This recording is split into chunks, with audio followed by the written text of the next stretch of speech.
This can ruin new car engines. For decades, drivers were told to go easy for the first 1,000 miles. That made sense for older engines that needed time to seal properly.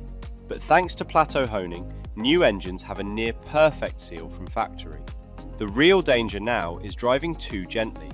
It can cause something called bore glazing, where the cylinder walls get too smooth. Engine power is lost and oil consumption goes through the roof. For a better way to break in a new engine, check out my latest video.